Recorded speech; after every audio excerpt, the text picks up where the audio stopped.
गलती तो कर भी तब हमारे। तुम नहीं करते को तो गलती? हम तो रोजे कही थी गलती। तुम हमारी से कभी वो? नाज़नी एक ऐसी सहाफ़ी हैं जिन्हें इंसाफ का जुनून है। उनकी शादी 14 बरस की उम्र में हुई और उनके मुताबिक इस रिश्ते में उन पर बहुत तशद्दुद हुआ और आखिरकार उन्होंने अलहदगी इख्तियार कर ली। जब से उन्होंने खबर लहरिया को ज्वाइन किया है, उनकी जिंदगी बदल गई है। ये इदारा शुमाली इंडिया में देहात की खबरें देता है और इसकी तमाम मुलाजमीन खवातीन हैं। देश में पहली नारीवादी वुमेन मीडिया ऑर्गेनाइजेशन है। हमारी महिलाएं ही पूरे ऑर्गेनाइजेशन का प्रतिनिधित्व करती हैं, वही खबरें लाती हैं, प्रोडक्शन करती हैं, जिसमें ग्रामीण महिलाएं हैं, दलित हैं, आदिवासी हैं, मुस्लिम भी हैं, कम पढ़ी लिखी भी महिलाएं हैं, जाति की भी महिलाएं हैं, सब मिल करके एक नई क्रांति लाई है। खबर लहरिया उन खबरों पर रिपोर्टिंग करता है जो मकामी तौर पर अहम होती हैं और उन्हें बड़े इदारे कवर नहीं करते। इनका आरोप है कि हमारे गांव में 1 साल से लाइट नहीं आई है। देखते हैं इनका किस तरह के कोरोना कारण किस तरह से इनका घर चल रहा है। ऐसे ऐसे गांव जाते हैं जो बहुत इंटीरियर हैं।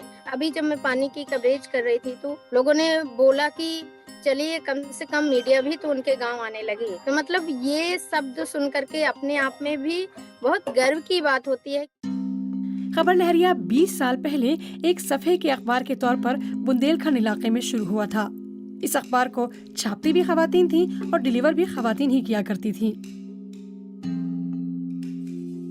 पत्रकारिता की दुनिया मर्दों की दुनिया मानी जाती है और ऐसी दुनिया में जब हमने पैर रखा तो समाज के लिए एक चुनौती बन गई थी। वो हमें पत्रकार मानी नहीं रहे। सीधे सीधे जब असर दिखने लगा, गांव में सड़कें बनी, पानी मिला, धीरे धीरे लोगों को लगा कि हाँ ये खबर लहरिया के पत्रकार हैं। एक किस्सा है जो कभी नहीं अपनी लाइफ में भूलेगा कि मैं कवरेज करने के लिए गई थी और उन्होंने कहा कि आप अपना परिचय दीजिए। तब हम पेपर ही अपना मेन पहचान मानते थे और फिर जैसे ही मैंने उनके हाथ में पेपर दिया तो उन्होंने पैरों तले कुचल दिया उसको। टीम में कई और खवातीन की तरह कविता और मीरा दोनों की बहुत ही कम उम्र में शादी हो गई थी और उनके लिए बुनियादी तालीम हासिल करना भी बहुत मुश्किल था।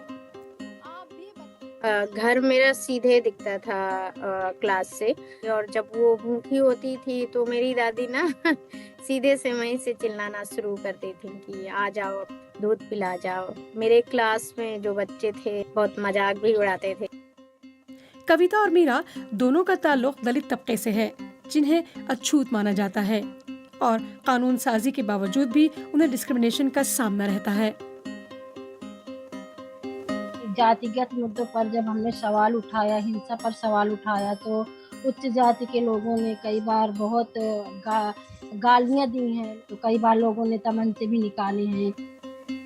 खबर लहरिया पूरी तरह डिजिटल हो गया है और उनके YouTube पर 5 लाख से ज्यादा सब्सक्राइबर्स हैं।